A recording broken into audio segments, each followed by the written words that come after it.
అన్నమయ్య జిల్లా పీలేరు నియోజకవర్గం గుర్రంకొండ మండలంలో గుప్త నిధుల కోసం పేలుడు పదార్థాలతో అక్రమ తవ్వకాలు నిర్వహిస్తున్న 9 మందిని పోలీసులు అరెస్టు చేశారు.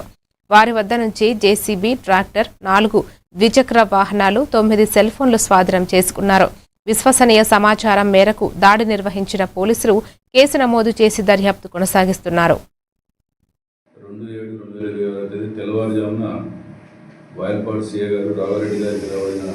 సమాచారం మేరకు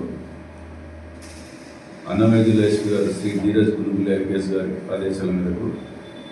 ఈ గుర్రంకొండ లిమిట్స్లో మన వాయల్పాడు గుర్రంకొండ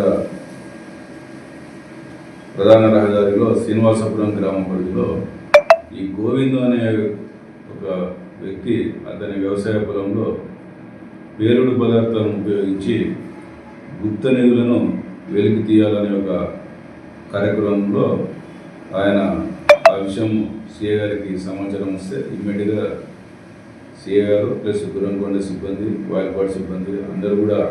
నిన్న దినం తెల్లవారుజామున అక్కడికి రషప్ వేసి అక్కడ ఈ గుప్త నిధులు తవ్వుతున్న వాళ్ళని సుమారు ఒక 9 మందిని అదుపులో తీసుకోవడం జరిగింది. వాళ్ళ మీద ఈ టెజర్ డ్రగ్ యాక్ట్ ప్లస్ ఒక ఎక్స్ప్లోజివ్ సబ్స్టెన్స్ యాక్ట్ కింద కేసు రిజిస్టర్